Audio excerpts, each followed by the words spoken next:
कल के लेक्चर में आपने फ्लक्स कैलकुलेट करना सीख लिया था, तो आज हम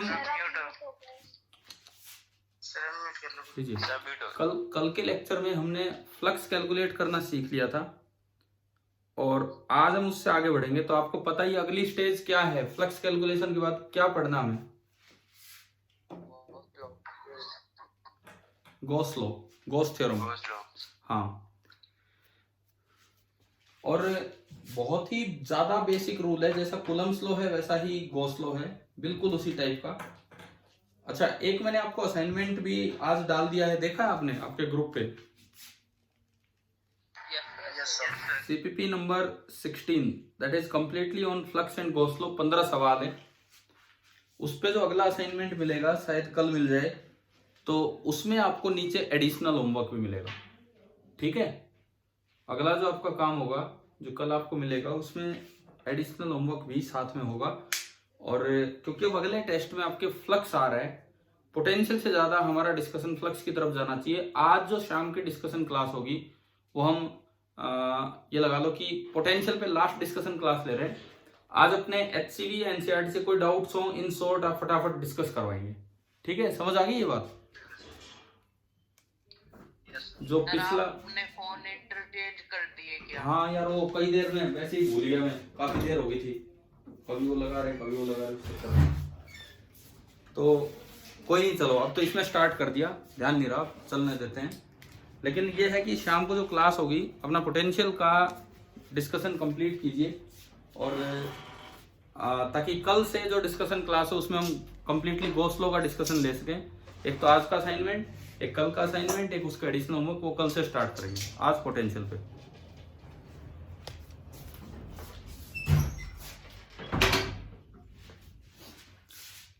तो हम स्टार्ट करते हैं गॉस लॉ इन इलेक्ट्रोस्टैटिक्स।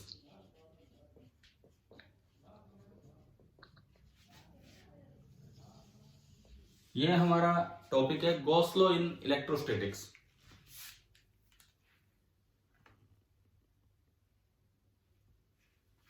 देखिए गॉस ने क्या बताया, जैसे मान लो एक कोई भी एक क्लोज सरफेस है of any arbitrary shape size, कैसा भी,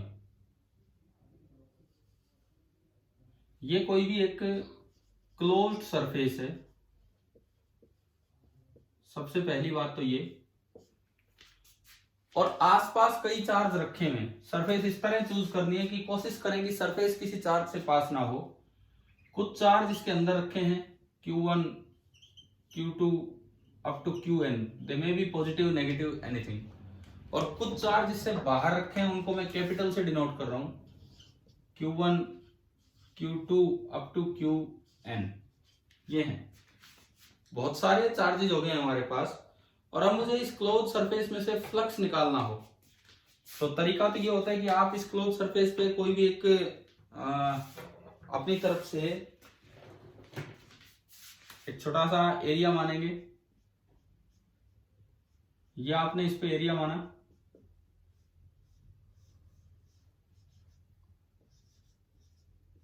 ds। फिर यहां फील्ड निकालेंगे। फील्ड किसकी वजह से निकालना है? फील्ड बताओ, सबकी वजह से या कुछ अंदर वालों की वजह से या बाहर वालों की वजह से?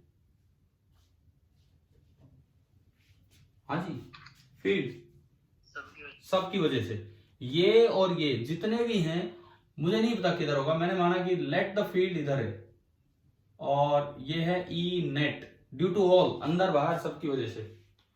तो अब जो आपका फ्लक्स होता है, जो आपका इलेक्ट्रिक फ्लक्स होता है, जिसको आप अगर फाई से रिप्रेजेंट करें, फाई ई, तो हमारी डेफिनेशन थी इंटीग्रल ई डॉट ds। लेकिन ये सरफेस क्लोज है, हमने लिखा है, तो इस पे लगा दिया मैंने एक circle. This is a close surface of any shape और size. This is a close surface of any shape और साइज। तो ये तो फ्लक्स, जो फ्लक्स की डेफिनेशन है, जो मैथमेटिकल डेफिनेशन है, उससे निकाला। गॉस लॉ क्या कहता है कि this is equal to Q enclosed by the surface divided by epsilon naught, या फिर आप इसको क्यू इन भी लिख सकते हैं divided by epsilon not. Surface के अंदर अंदर कितना चार्ज है? सरफेस के अंदर अंदर ये वाले हैं छोटे वाले, Q1 plus Q2 plus Qn, और दरअसल ये सम आपको करना है विद साइन। ये जो सम है आपको विद साइन करना है। मैं थोड़ा सा इसको इधर करूं, ये सम आपको विद साइन करना है। कोई पॉजिटिव है तो पॉजिटिव रखें, माइनस है तो घटेगा, जुड़ेगा नहीं, इस तरह से काम है। अच्छा, इधर तो आया क्यू इन, लेकिन ये जो ई है ये खाली क्यू इन की वजह से है या क्यू आउट क्यू इन सबकी वजह से? ये जो इस साइड जो ई है ये किसकी वजह से है? सबकी वजह से। This is due to all. कई बार इस इक्वेशन को ऐसे भी लिखा जाता है, surface integral of epsilon not को इधर ले आओ, एप्सिलॉन नॉट को इधर ले आओ, और कांस्टेंट चीज इंटीग्रेशन के अंदर भी जा सकती है। Epsilon not E dot DS that is equal to Q in. ये और वो इक्वेशन सेम है, ये और वो इक्वेशन सेम है, नजर आ रही है आपको? ये जो इक्वेशन है ना, ये इसलिए इंपॉर्टेंट है कि जब आप गॉस लॉ इन मीडियम पढ़ोगे, भाई अभी तो मैं ये मान के चल रहा हूं कि ये सारी चीज क्या है, यहां सब कुछ किसमें है? ये चार्जेस, बस कुछ चार्जेस है और बाकी सारा क्या है? यहाँ पे चार्जेस के अलावा जो इलाका बचा है बाकी सारा वैक्यूम है। तो उसमें ये इक्वेशन इस तरह लिखी जाती है। जब मीडियम में जाओगे तो एक पोलराइजेशन टर्म और आएगी, तो उसमें प्लस पी वेक्टर ऐड हो जाएगा। वो अभी नहीं कर रहे, वो अभी हमें नहीं करना है मीडियम वाला। पोलराइजेशन पे जाएंगे तो मैं आपको मीडियम वाला पढ़ा दूंगा, वो कैपेसिटेंस वाले पार्ट के ऑलमोस्ट साथ है।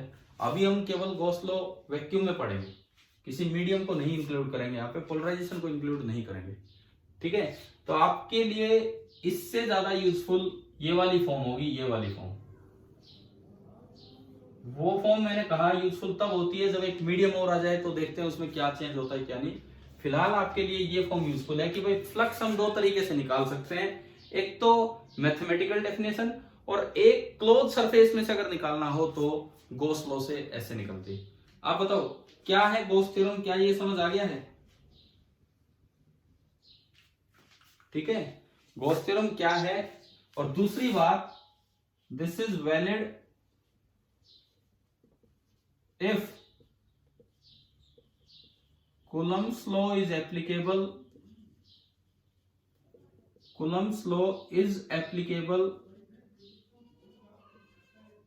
in its inverse square law form।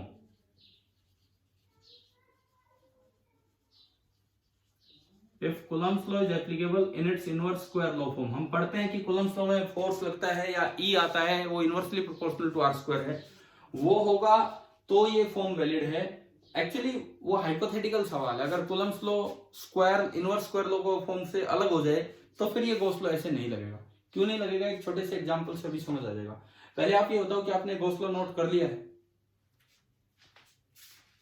Yes sir. ठीक है, यस सर। अब देखिए, अब मैं एक थ्योरेटिकल क्वेश्चन यहाँ करके दिखाता हूँ, बिकॉज जो गॉस लॉ का ओरिजिनल प्रूफ है उसमें सॉलिड एंगल का यूज होगा। हम चैप्टर के एंड में हम लेंगे गॉस लॉ वाला पार्ट होने के बाद कि इसका जो सॉलिड एंगल वाला प्रूफ है क्या है। वो नहीं आता है, वो आ ही नहीं सकता, बिकॉज आपके बोर्ड एग्जाम में जो प्रूफ आता है वो दो सिंपल वाला प्रूफ आता है। कौन सा आता है वो बताता हूँ आपको।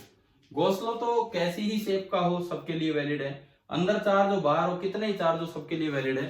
अब हम इसका एक सिंप्लीफाइड प्रूफ देखते हैं। देखिए, हम इसका एक सिंप्लीफाइड प्रूफ देख रहे होंगे।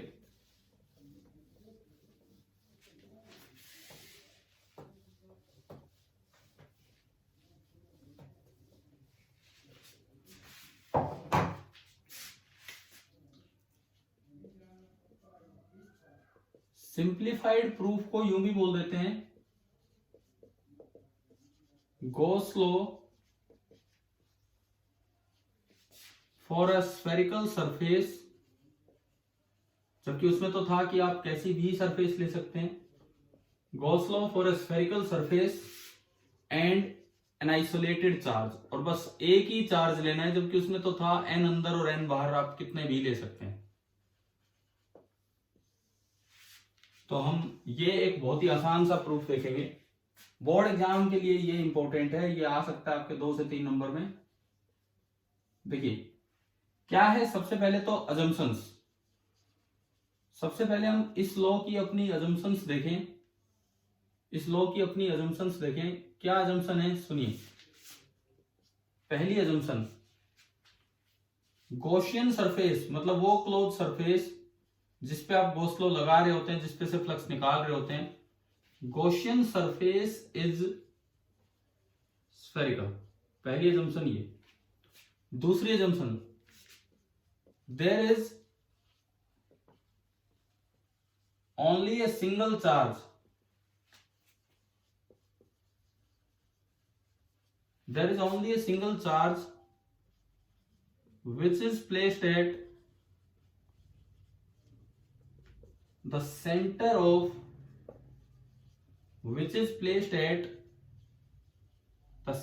of Gaussian surface। दूसरी बात। तीसरी बात, थर्ड पॉइंट है, हमने स्फेरिकल सरफेस मानी, केवल एक चार्ज है। तीसरी बात है, Coulomb's law is valid। Coulomb's law is valid in its inverse square law form। Coulomb's law is valid in its inverse square law form। और चौथी जो अजम्पशन हम इस प्रूफ में मान के चल रहे हैं, that is the medium is vacuum. तो भाई बताओ, वैसे भी हमें वैक्यूम के लिए प्रूव करना था, लेकिन मैंने 3 अजम्पशन एक्स्ट्रा डाल दिए। क्या समझ आ गया क्या क्या है? देखो मैंने जो गॉसियन सरफेस मानी, गॉसियन सरफेस मान लिए क्लोज्ड स्फीयर। जो आपकी गॉसियन सरफेस है वो एक क्लोज्ड स्फीयर। उसके सेंटर पे मैंने एक सिंगल चार्ज रखा, लेट इट बी क्यू। उसके सेंटर पे, और कहीं कोई चार्ज ही नहीं है, आसपास और कहीं कोई चार्ज नहीं है।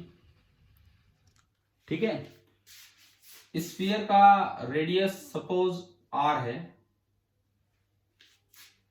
अब मुझे गॉस लॉ प्रूव करना है। ये क्लोज स्फीयर है, ये क्लोज स्फीयर है,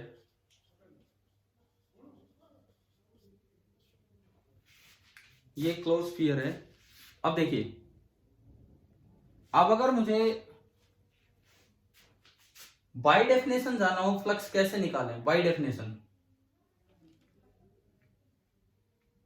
बाय डेफिनेशन हम कैसे निकालें भाई? इसकी सरफेस पे एक छोटा सा एरिया माने, है ना? समझ तो आ रहा है ना? इसकी वजह से वहां फील्ड लिखे, रेडिली आउटवर्ड होगा, और बाई कूलम्स लॉ फील्ड होगा के क्यू अपॉन आर स्क्वायर। बताएं एक बार, ये बात समझ आई? ठीक है। जो एरिया होगा वो भी नॉर्मल होगा,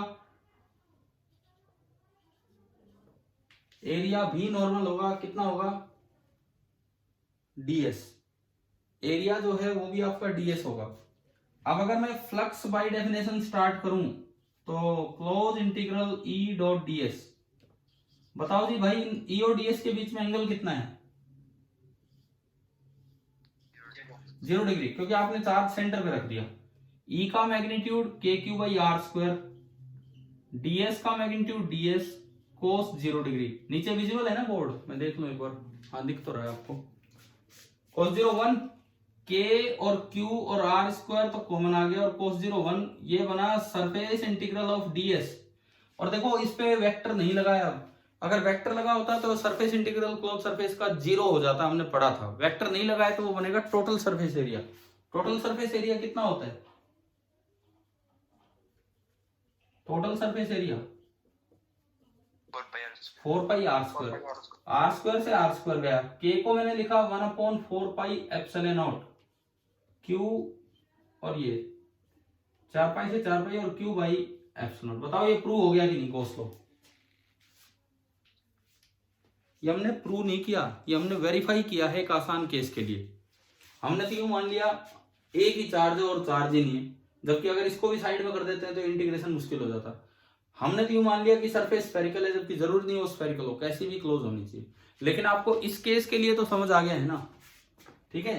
इसको बोलते हैं this is Gauss law for a spherical charge and an spherical surface and an isolated charge. Clear है सभी को ये वाला पार्ट?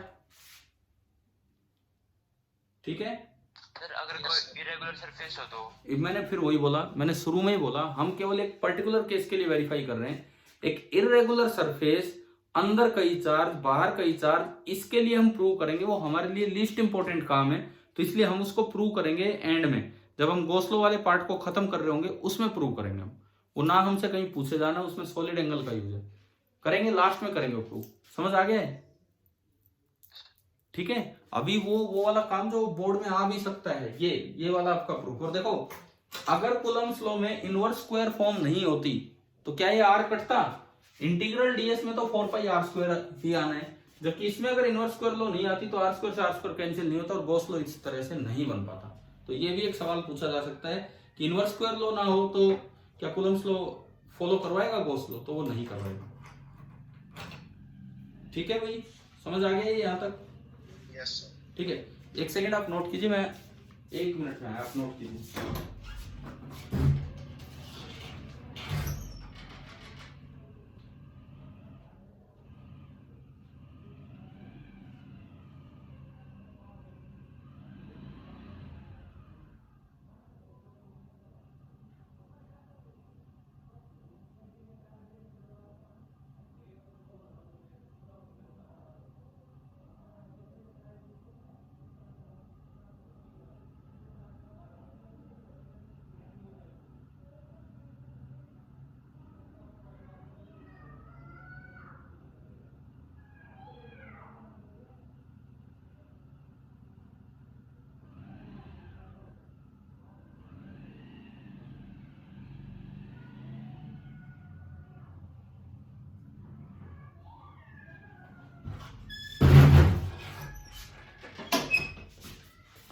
कर लिया नोट?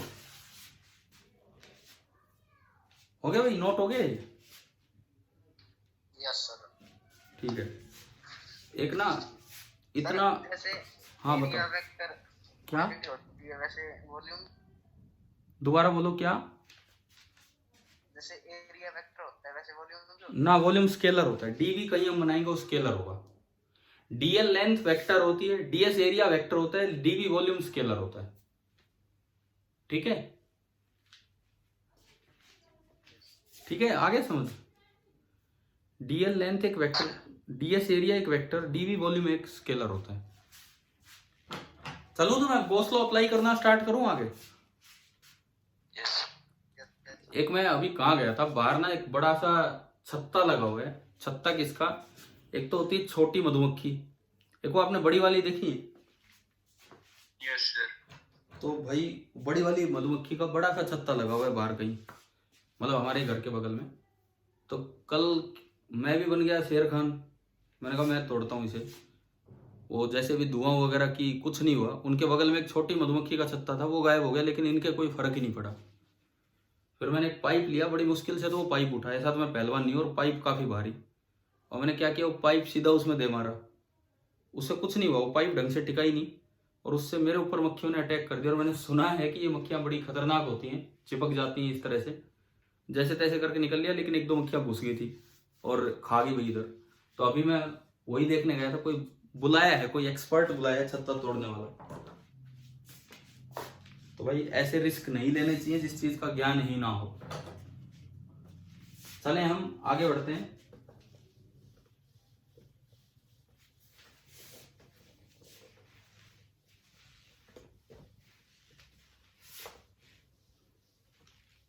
मैंने आज आपके ग्रुप पे वो लिंक भेजा था एक, थोड़ी देर पहले, है ना? तो भाई कुछ करो, जेई में कुछ करना है, समझ रहे हो ना? जेई छोड़ो, अभी हमारा अगले टेस्ट में हमें कुछ करना है। ठीक है, तैयार हो ना अगले टेस्ट के लिए? कब है, कितनी तारीख को है? नेक्स्ट टेस्ट में डाइपोल आएगा। तो अब भी नहीं आएगा तो फिर कब आएगा? पिछले में एक भी सवाल नहीं आया, अगले में इलेक्ट्रोस्टैटिक्स खत्म हो जाएगा, फिर डाइपोल कब आएगा अगर अब भी नहीं आएगा तो? आना चाहिए, मतलब मैं तो यही उम्मीद करूंगा आना चाहिए और देखा जाएगा भाई। डेफिनेटली आप मान के चलो आएगा, क्योंकि पिछले में नहीं आया। अगले टेस्ट में सिलेबस क्या है? एक तो गॉस लॉ, एक इलेक्ट्रोस्टैटिक्स ऑफ ग्रेविटेशन है, वो तो वही यही है, एक इलेक्ट्रोस्टैटिक्स ऑफ कंडक्टर, यही है ना आपका सिलेबस। तो इसमें अलग से तो कहीं लिखा नहीं है, बट डाइपोल पिछले में भी नहीं आया तो इसमें तो आएगा। ऐसा कैसे हो सकता है कि कहीं भी ना दिया जाए? मतलब पिछले टॉपिक का कुछ भी आ सकता है ना? हाँ आप मान के चलो यार, अपना पढ़ के जाओ, अपना पढ़ के जाओ। पिछले में कोई बहुत ज्यादा कवर नहीं हुआ है काम सिलेबस, मतलब उसमें टेस्ट में पूरा रिवाइज करके जाओ आप अपनी तरफ से। एक इलेक्ट्रोस्टैटिक्स का टेस्ट मान के चलो। और मैंने आज जो आपके लिए 15 सवाल का फ्लक्स का पार्ट भेजा है वो कल डिस्कस होगा, आज नहीं। आप उसे भी पूरे तरीके से अच्छे से ट्राई करना है, मतलब आपको अपनी की मैच करनी है लास्ट में कि कितने सवाल हो पाए कितने नहीं, एक टेस्ट की तरह। ठीक है, चलिए अब देखते हैं हम। ये बात ये है कि इनको अप्लाई कैसे करें, तो एप्लीकेशंस ऑफ गॉस लॉ। सबसे पहले हम आ रहे हैं इस पे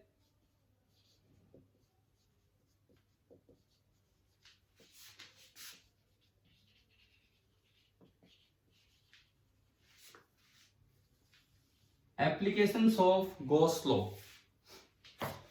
देखिए हम एप्लीकेशंस में क्या लेंगे, कुछ ऐसी चीजें लेंगे जहां हम इलेक्ट्रिक फील्ड जो कूलम्स लॉ से भी निकाल सकते हैं लेकिन उससे इंटीग्रेशन करना पड़ता है, मुश्किल पड़ता है, उसे गॉस लॉ से आसानी से निकालेंगे।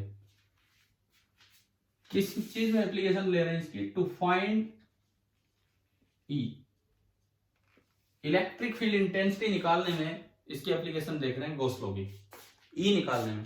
पहली एप्लीकेशन जो हमें आनी चाहिए वो है सिलिंड्रिकल सिमेट्री। कहां क्या यूज है ये मैं आपको बताऊंगा। मैं आपको 3 सिमेट्री दिखाऊंगा, 3 सिमेट्री सिखाऊंगा इसमें। Cylindrical symmetry, spherical symmetry, planar symmetry, 3 तरह की, शेप के हिसाब से नाम है।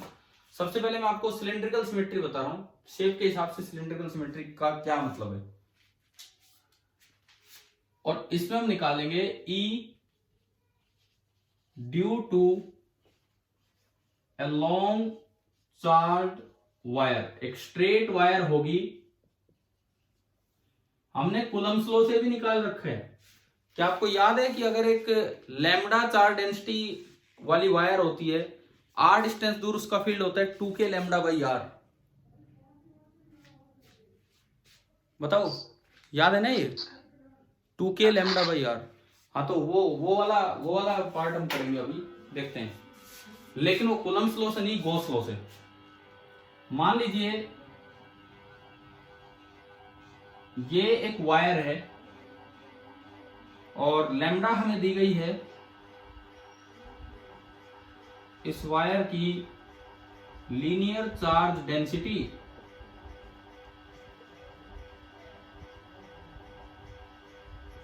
जो कि यूनिफॉर्म है।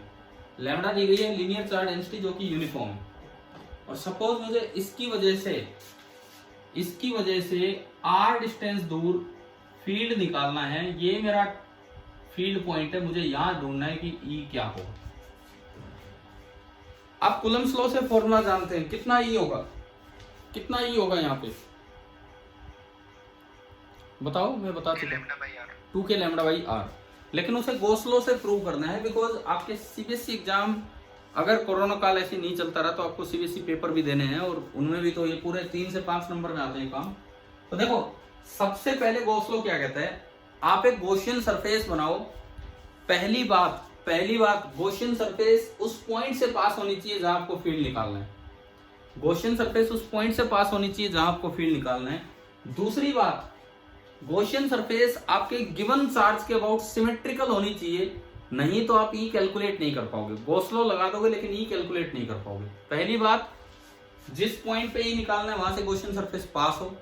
दूसरी बात, जो गिवन चार्ज है उसके अबाउट सिमेट्रिकल हो। तीसरी और आखिरी जरूरी बात, इट मस्ट बी क्लोज, क्योंकि गॉस लॉ केवल कैसी सरफेस पे लगता है? गॉस लॉ केवल कैसी सरफेस पे लगता है? क्लोज सरफेस पे, क्योंकि ओपन सरफेस में आप यही नहीं बता सकते कि ये चार्ज अंदर है कि बाहर है, वो तो क्लोज में ही पता लगता है। तो चलिए इन तीनों बातों को ध्यान में रखते हुए अगर मैं गॉसियन सरफेस सोचूं तो मेरे दिमाग में एक सिलेंड्रिकल आता है कि नहीं, यहाँ से एक सिलेंडर बना दूं, इसका यही एक्सिस हो। मैंने क्या किया, आर रेडियस का और किसी भी लेंथ का, जो लेंथ में चाहूं आर रेडियस का मैंने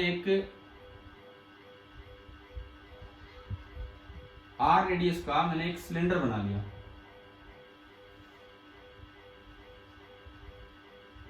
हमने ये किया, आर रेडियस का हमने एक सिलेंडर बना लिया। ठीक है भाई, समझ आया? इसकी लेंथ जो मेरा मन करे उतनी मैं मान सकता हूं, let its length be L. अब ये सिलेंड्रिकल सरफेस का हर एक पॉइंट गिवन लाइन चार्ज से बराबर दूरी पे है कि नहीं, बताओ। सिलेंड्रिकल सरफेस का हर एक पॉइंट गिवन लाइन चार्ज से है ना, तो ये सिमेट्रिकल हो गया। ये इस पॉइंट से पास भी हो रहा है, ये क्लोज नहीं है तो भाई ढक्कन लगा दो, 2 ढक्कन लगा दो, पाई आर स्क्वायर एरिया के 2 ढक्कन लगा दो ताकि ये क्लोज हो जाए। क्लोज करना बहुत जरूरी है। तो हमारी जो गॉसियन सरफेस बनी है, अगर मैं एक लाइन में वो एक्सप्लेन भी करूं जो कि बहुत जरूरी है, तो जो गॉसियन सरफेस आपकी बनी, that is a cylinder of length L and radius R, a cylinder of length L and radius R coaxial with the given line charge with end caps मतलब ये जो 2 ढक्कन लगे हैं, of area pi R square each. बताओ Gaussian surface explain होगी सारी? हाँ भाई, गॉसियन सरफेस समझ आ रहा है क्या लिखी है मैंने? बोलिए, क्लियर है वो? ठीक है, अब सुनो। अब इसमें 2 तरीके से हम फ्लक्स निकालें। जब भी कोई ऐसी एप्लीकेशन ले, बहुत ही क्लियर है, आप 2 तरीके से फ्लक्स निकालें। एक बार आप निकालें फ्लक्स बाय डेफिनेशन,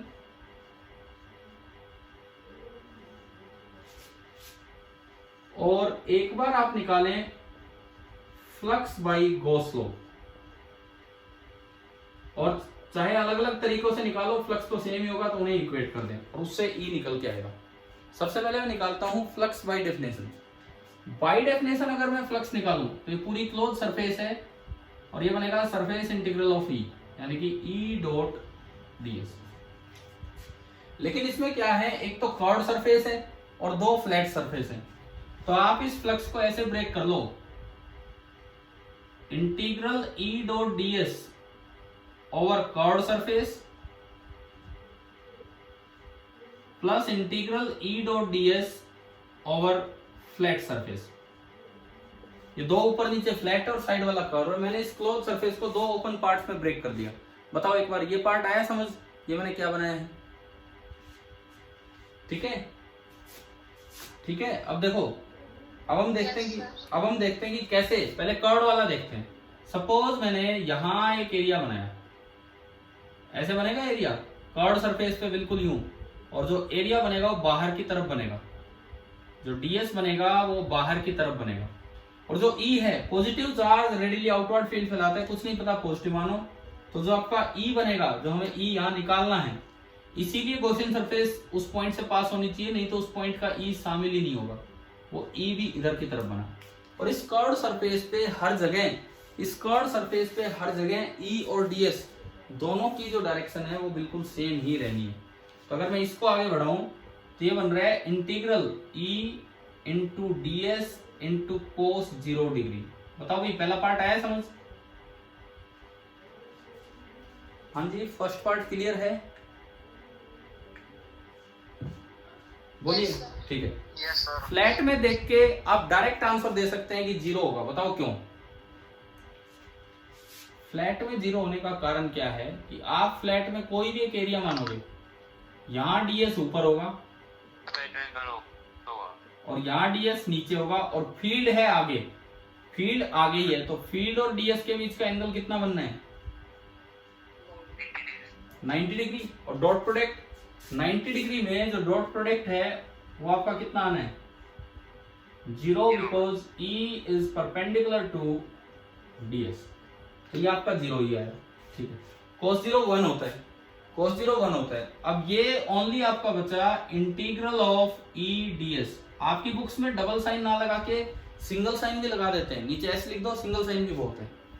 अच्छा, क्या इस कर्व सरफेस का हर एक पॉइंट लाइन चार्ज से बराबर दूरी पे है कि नहीं? क्या इस कर्व सरफेस का हर एक पॉइंट लाइन चार्ज से बराबर दूरी पे है ना? इसका मतलब मैं मान सकता हूं कि E, इसका मतलब मैं मान सकता हूं कि E का मैग्नीट्यूड हर जगह सेम है। अगर E का मैग्नीट्यूड हर जगह सेम मानते हैं तो E बाहर आया और ये बचा इंटीग्रल ds। E बाहर आया और ये बचा इंटीग्रल ds। और इंटीग्रल ds का मतलब है इसका कर्व का surface area. Curve surface area कितना होता है सिलेंडर का? 2 पाई आर एल। तो आपका ये आ गया E into 2 pi R L, equation number 1। ये फ्लक्स निकला मेरा। बताओ भाई, समझ आया पहला पार्ट? अब देखो, मैंने कहा था गॉसियन सरफेस में 3 बातों का ध्यान रखना है। पहली बात, जिस पॉइंट पे आपको फील्ड निकालना है वहां से पास हो। अगर वहां से पास नहीं होती तो उस जगह का E शामिल ही नहीं होता। दूसरी जरूरी बात, it must be symmetrical about the given line charge. अगर ये सिमेट्रिकल नहीं होता तो E इंटीग्रेशन से बाहर नहीं आता और आप E की वैल्यू नहीं निकाल पाते। गॉस लॉ लग जाता लेकिन E इंटीग्रेशन से बाहर नहीं आ पाता, तब ये काम नहीं आता। अब चलो, अब मैं चलूं फ्लक्स बाई गॉस लॉ। उसके लिए ये क्लोज भी होना चाहिए, क्योंकि अगर ये क्लोज होगा जैसा कि हमने कर दिया 2 ढक्कन लगा के, तो सबसे पहले जो फ्लक्स है by Gauss law that is Q in upon epsilon not. अब क्यू इन बताओ कितना? क्यू इन कितना? इस वायर की कितनी लेंथ सिलेंडर के अंदर है? Lambda times L. हाँ, इस वायर की कितनी लेंथ सिलेंडर के अंदर है? Lambda L. लैम्डा लेंथ है ना। इस वायर की जो लैम्डा लेंथ है, लैम्डा लेंथ वो सिलेंडर के अंदर है और यूनिट लेंथ पे चार्ज है लैम्डा। सॉरी, मैं दोबारा बोलता हूँ, इस वायर की एल लेंथ, इस वायर की एल लेंथ सिलेंडर के अंदर है, जो ये सिलेंडर की लेंथ है। और यूनिट लेंथ का जो चार्ज है, वायर की जो लेंथ अंदर है वो भी एल है और यूनिट लेंथ का जो चार्ज है दैट इज लैम्डा। तो एल लेंथ पे चार्ज कितना हो गया? Lambda into L. समझ आ गए है ना? तो आपका जो फ्लक्स आया बाई इक्वेशन नंबर 2, जो फ्लक्स आएगा that is lambda L upon epsilon. अब चाहे आप फ्लक्स डेफिनेशन से निकालो चाहे गॉस लॉ से निकालो, गलत तो हो नहीं सकता, दोनों से सेम ही आना है।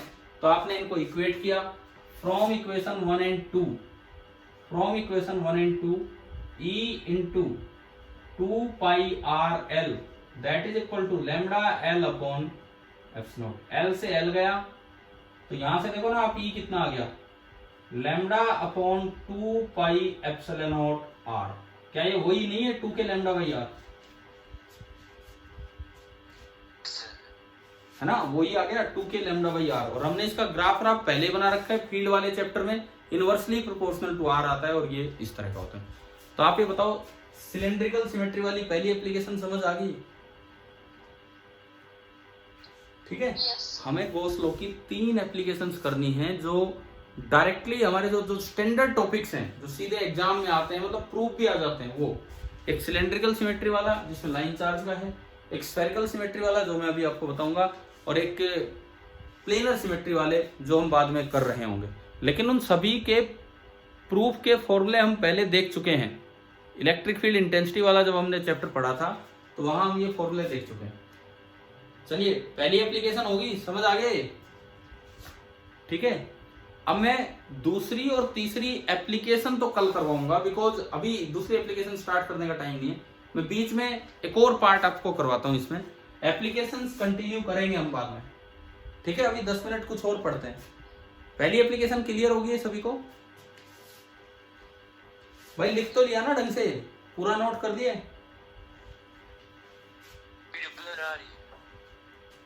तो मैं रुक जाता हूं, आप नोट कर लीजिए, लेकिन अगर नहीं किया है तो।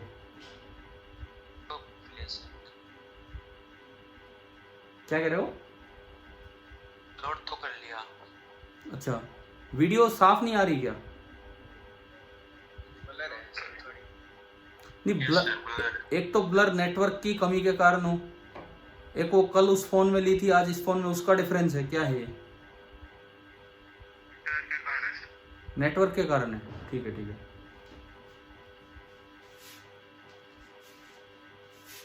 तो कुछ नहीं समझ में आया तो बताओ, फिर मैं आगे बढ़ने से पहले 1 मिनट यहीं रुकूं, अगर कुछ नहीं समझ आ रहा है तो आ गया समझ में, चलो आगे। चलें आगे, ठीक है।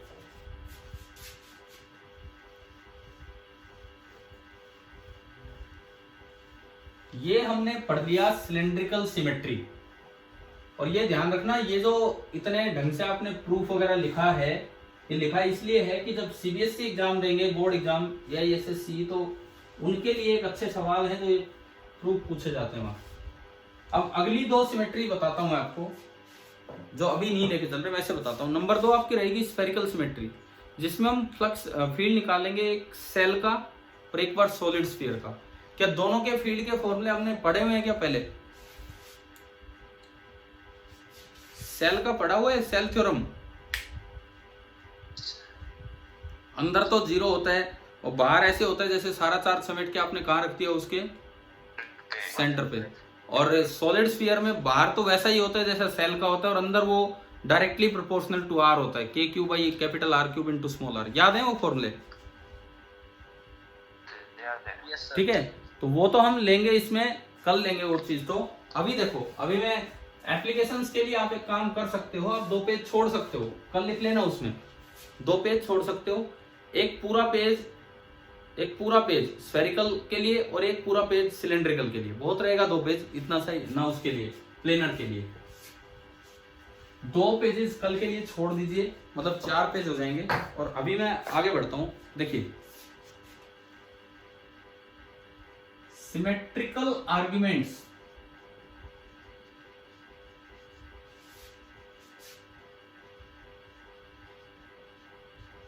to find flux through open surface. Symmetrical arguments to find flux through the open surface. अगर क्लोज सरफेस ना आए, ओपन सरफेस आए, तो वहां पे गॉस लॉ कैसे हमारी मदद कर सकता है, सिमेट्री कैसे हमारी मदद कर सकती है, उस चीज पे हम चल रहे हैं। बहुत ही छोटे छोटे ऐसे एग्जाम्पल हैं। देखो, जैसे मान लो पहला एग्जाम्पल, आपको एक हेमिस्फेरिकल बाउल दे दिया। पहला एग्जाम्पल, आपको एक हेमिस्फेरिकल बाउल दे दिया। This is open hemisphere, close नहीं है, दिस इज ओपन हेमिस्फीयर। और इसके बिल्कुल सेंटर पे एक चार्ज रख दिया Q, बिल्कुल सेंटर पे। आपको बताना है कि फ्लक्स थ्रू हेमिस्फीयर क्या होगा। पहला एग्जांपल ये, 1-2 एग्जांपल से क्लियर हो जाएगी ये चीज। दूसरा एग्जांपल, मान लो आपको ये कोई एक स्क्वायर फेस दे दिया, स्क्वायर प्लेट, जिसकी एज लेंथ है a,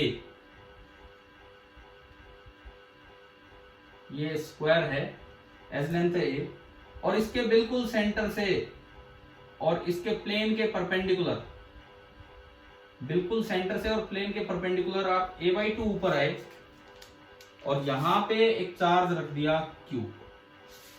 इसमें यहां रखा है सेंटर पे चार्ज Q और इसमें यहां रखा है एक चार्ज Q, और आपको बताना है फ्लक्स थ्रू स्क्वायर फेस क्या होगा।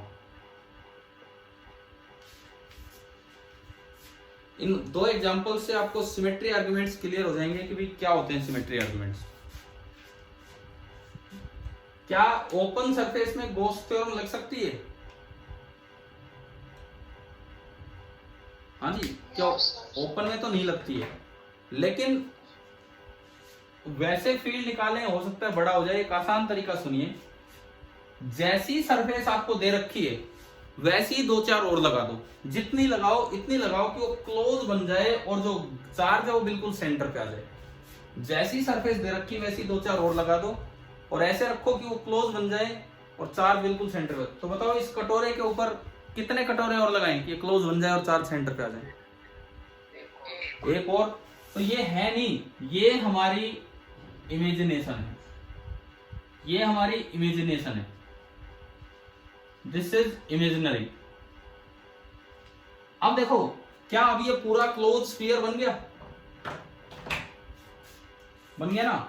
तो flux through close sphere by Gauss law, flux through close sphere बताओ क्या होगा? कितना चार्ज है स्फीयर के अंदर? स्फीयर के अंदर कितना चार्ज है? क्यू। तो क्यू इन आपका क्यू हो गया क्यू बाई एप्सिलॉन। पहली बात ये तो हो ही गया, जैसा आपको दे रखा था वैसा और लगा के आप उसे क्लोज कीजिए। क्या ये पहला पॉइंट समझ आ गया? ठीक है। अब दूसरा इस बात का ध्यान रखना है कि जो चार्ज क्यू आए वो सबके सेंटर पे आए। Since Q is symmetrically located in दो सरफेसेस के लिए क्यू सिमेट्रिकली लोकेटेड है, तो आप ये कह सकते हैं कि जो फ्लक्स है वो इक्वली डिवाइड हो जाएगा। तो flux through hemisphere that will be flux close जितना भी था डिवाइडेड बाई कितने हेमिस्फीयर हैं, एक ये रहा, एक ये रहा, ये बिल्कुल बीच में है, तो डिवाइडेड बाई 2। यानी कि आपका क्या आंसर आ गया? Q/2 epsilon. बताओ सिमेट्री आर्गुमेंट्स क्या थे जिनसे गॉस लॉ आसानी से लग गया? समझ आया? उसमें बताओ, अब दूसरे में आप बताओ कैसे करें। कितने ऐसे स्क्वायर फेस और लगाएं कि ये क्लोज हो जाए और चार्ज सेंटर पे आ जाए? 7 और। एक क्यूब के कितने फेस होते हैं? 5 और। हाँ देखो, एक क्यूब के 6 ही तो फेस होते हैं। अगर मैं एक दीवार यहां खड़ी कर दूं ए साइड लेंथ की, एक दीवार यहां खड़ी कर दूं ए साइड लेंथ की, एक दीवार यहां खड़ी कर दूं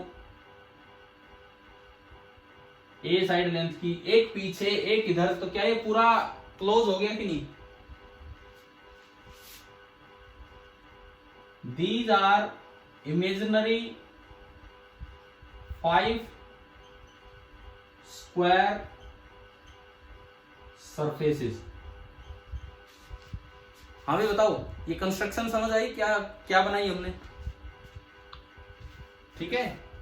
अब सबसे पहली बात, flux through the close cube by Gauss law कितना होगा बताओ? Q by epsilon not. ये तो बिल्कुल ठीक है, Q बाई एप्सिलॉन नॉट।